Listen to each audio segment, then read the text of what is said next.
Ray Wheatley for Fightnews. I'm here with Kevin Barry, who's the trainer of Joseph Parker, world heavyweight contender. How are you, Kevin? Ray, I'm very well. Got a big night tomorrow night, mate. Joseph Parker's in there with Daniel March from the USA. Got a 14-1 record.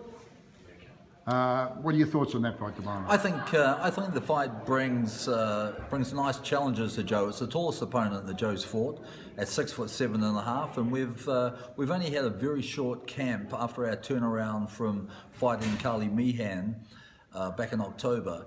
A 4-week camp in Vegas, but we've worked on a couple of simple but very basic things to create a game plan that I think will have us victorious tomorrow night against Marks. I think Joe's got very fast hands, very fast feet. A couple of things that need working on is to punch off angles, and it's something that we've focused on for this fight. He's in a fight where he's a dominant favourite. Everyone expects him to win, but because of that, it's very important that the fighter doesn't look past what's in front of him. I've given Joseph a couple of personal challenges for this fight. We all know that Joe has very fast left jab, and he has a powerful right hand. He's had a lot of knockouts over the last couple of years with his right hand. There are other weapons in his arsenal that I would like to see on display, weapons I'm seeing in sparring all the time, weapons that he's using against me in training environment, and a couple of those I'd really like to see them on display tomorrow night. Now you've also got another world-rated heavyweight that's fighting on the bill, the WBO number 15, Ugonoh. Is that right? It's the WBO number 15. It's Izuagbe Ugonoh. And tell me a bit about him. Izu's a tremendous talent. Former world kickboxing champion. He's undefeated in 14 professional fights. Izu, I met in Vegas. In fact, I had Joe spar him a half a dozen times, and he was out there with a whole bunch of different trainers in Vegas, really not getting any fights, having no direction, and he came and saw me. I sat down with him. I had a very good thing going with Joe 18 months ago, and I was very, very careful if I was going to bring somebody else into our training camp and into my house, that they had to have the right chemistry and be the right person, and things have worked out incredibly well. Izu had his first fight for me in October of 2014. He's had 5 fights in New Zealand in the last year. This will be his 6th. He's moved into the world rankings as the WBO number 15. He's a guy that was a former world kickboxing champion. He trialled out to play First Division soccer. He's a very gifted athlete with very long arms, and I'm excited about him. In fact, I attribute a lot of the work that Joseph Parker's done with Izu in our day-to-day training camps over the last 12 months to Joe's rise and successes. That's fantastic. What plans have you got for Joseph Parker in 2016? Well, we have a fight already scheduled in the homeland of Joseph's parents, Samoa, for January 23. We're fighting Joe's first southpaw, a guy by the name of Jason Bergman. And while I'm saying that, it's very important, and I said this to Joe, that we announced 2 fighters at once. It's the first time that we've ever done it for Joe. We announced Daniel Marks and then Jason Bergman, and there was a red flag went up straight away for me, because when you start looking past people, that's when you really come into trouble. So I said to Joe, I don't even want to hear Jason Bergman's name mentioned, and I haven't. Joe hasn't given it any thought at all. His whole total focus has been on Daniel Marks. But we're fighting January 23 in Samoa. We fight out. Joe will have a spell after that. We'll fight on the 17th of April in Christchurch. We've got contracts in front of a top 10 fighter at the moment. Failing him signing that contract, I have another fighter who's 18-0 and 6'7", who's willing to take the fight against Joe. So we're going to start the year off with some nice fights. After that, we're going to fight again in July, and that fight will be against one of the top 5 guys in the world. And I'm hopeful that our team's hopeful that particular opponent will get us all the way to the mandatory somewhere.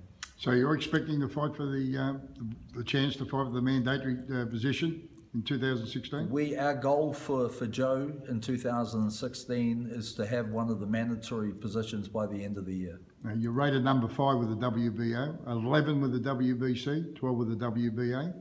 So number 5 with the WBO, you would expect that opportunity to fight for the mandatory position will come up fairly soon. Yeah, and look, you know, we're looking at all the sanctioning bodies, and I believe the IBF are very keen to bring Joe into their ratings. So, you know, we're very keen to pursue that as well. So we want to get him ranked right across the board, and then whatever opportunities present themselves and open up for us will be the ones that we take. What are your thoughts on Tyson Fury winning the world heavyweight title from Vladimir Klitschko just recently? I thought, I thought it was an amazing result for heavyweight boxing. You know, we've waited a long time for somebody to dethrone the great champion Vladimir Klitschko. Tyson Fury at the age of 27 is one of the young guns. You know, you've got him at 27, Anthony Joshua at 26, Joseph Parker at 23. You know, so it's good to see that the title went to one of the young guys coming through. I thought that Tyson fought a very, very clever fight. He did enough to win most of the rounds. He didn't throw a lot of punches. A lot of people thought he could have been more active and made a bigger fight of it. But let's remember, he was the underdog coming into the fight. He was fighting a guy who'd been undefeated for 10 years. And the more punches you throw, the more opportunities and openings that you present to the guy in front of you. And look, really, let's face it, Klitschko simply couldn't pull the trigger in that fight. He was constantly off balance. And I think Tyson did a tremendous job in cancelling out anything that Vladimir could present on the day. As far as a rematch, like, you know, I think that Vladimir in that fight looked every year of his 40 years. He looked like a man who was ready to retire.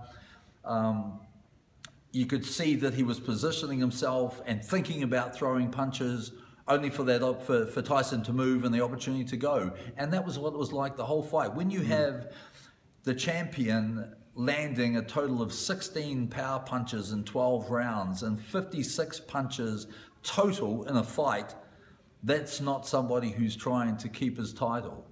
I also believe in a rematch that Tyson Fury will be a more dangerous fighter. He will know for a start that he's beaten the man. Yeah, I think he'll be a 20% better fighter. Yeah. So, you know, personally, I think Klitschko's, I know he's already said, yes, I'm going to exercise my right for the rematch.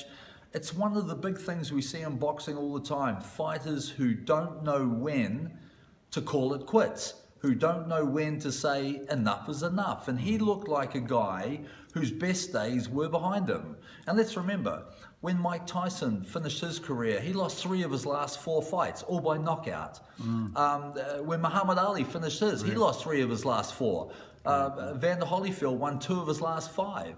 You know, so the history of Roy Jones Jr., one of the greatest middleweights of all time, when he went up to heavyweight and beat John Ruiz, he lost 7 of his next 12 fights. So, you know, it's history repeating itself, and it's a man who's got a great legacy. So I'm just wondering, you know, he lost the fight to a guy who everyone said he would beat. If you're going to be beaten by that same guy twice, that's going to really destroy your legacy. Oh, very interesting. Kevin, anything you've got to say for Joseph Parker fight fans on Fightnews? Well, you know, Joe has a lot of fans around the world, and Joe is great on social media. He loves getting the messages. He loves keeping in contact with the fans, and he's a young guy, a very humble guy. What I'd like to say is that Joseph Parker is a first-class young man. He's become, over the last 3 years, like a son to me. He has lived in my house in Las Vegas with my family for the past 3 years. Here is a guy who, what you see is what you get. There is no frills with this young man. He's a terrific role model and a first-class guy. And, you know, when the opportunity arises, I think we'll see Joseph Parker step up and be one of the champions in world boxing. Good on you, Kevin. Thanks for your time, mate, and the best of luck tomorrow night. Thanks very much, Ray. Cheers, mate.